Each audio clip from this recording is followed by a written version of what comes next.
So I did say last night that I'd record this video this morning and my day 4 predictions. So I'm going to go through day 3 recap and sort of review the action that happened last afternoon and last night. So Mario van der Bogaard 0, Dai Davis 3.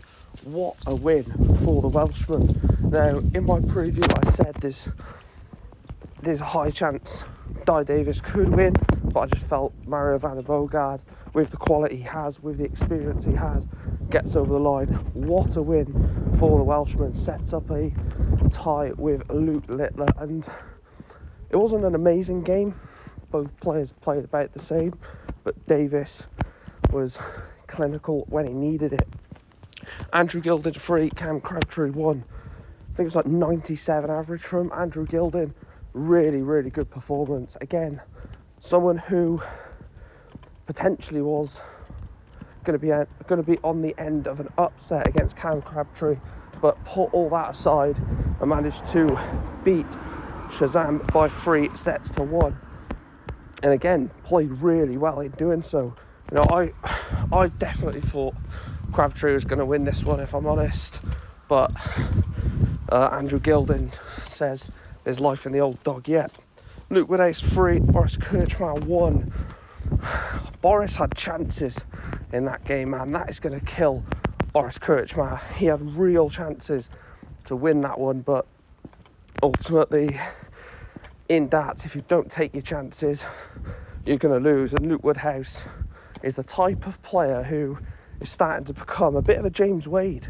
He'll stay in and around the leg, even if he's 100, 150 points behind, he'll stay within touching distance, then bang, hit like a 140 or 180 to really claim the leg back. He did that. He beats Boris Kirchmar 3-1. Gary Anderson 3, Adam Hunt 2. First of all, Adam Hunt doing the 6-7. What a weird guy. Probably a nice guy. Probably is a nice guy, but doing that 6-7 crap, like, you deserve to lose. I'm sorry, that thing is cringe as fuck. Gary Anderson wins 3-2 and avoids a shock, because it would have been a shock. If Gary Anderson would have lost to Adam Hunt, it would have been a shock, and it goes all the way to the last set decider. Gary Anderson probably felt like the game should have been wrapped up a lot sooner. I think he played well enough for the game to be wrapped up a lot sooner, but Gary Anderson wins 3-2 and he is through nonetheless. Forget how you get there, Gary Anderson is through. Let's have a look at the evening. Wow. Jeffrey de Graaf 1, Paul Lim 3. Lim rolls back the years, 71 years of age, and he wins his first game at the Alexandra Palace since beating that man who he faces next. Unbelievable performance. The 100 checkout, the clutch finishing from Paul Lim. He's someone who, I predicted it. I said Paul Lim wins against Jeffrey de Graaf. No, he doesn't. De Graaf wins comfortably. Blah, blah, blah, blah, blah. Paul Lim, 3-1. And at times was unplayable. Set 1, 3-4, I believe it was. Completely unplayable. And full credit to Paul Lim. Vessel Neumann 3, Karol Sedlacek 0. There's a reason why this kid is a hot prospect in darts. Vessel Neumann, again, real solid performance against a good player. Karol Sedlacek played well, and he does play well. Seen him for Czech at the World Cup, seen it for himself at like the World Championships, etc. He is a good player, and Vessel Neumann did the right things at the right time. You know, big shots at big moments. It's exactly what got Vessel Neumann over the line in that one. And again, another solid performance.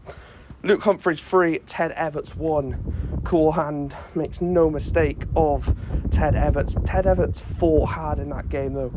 You know, I don't think that was a game that Luke Humphries probably was expecting, actually. You know, Ted Everts has not been in form. Ted Everts was putting up a real good fight. But again, this is why I don't predict many shocks to happen, because the the better player seems to just find big moments in big, or find big things at big moments, and exactly what Luke Humphries done. The 2024 world champ is into round 2, and he will play Paul Lim. I tell you what, if Paul Lim does anything against Luke Humphries in that game, it will be mental. Gabriel Clemens, Alex Spellman last game, that was not Alex Spellman that we've seen.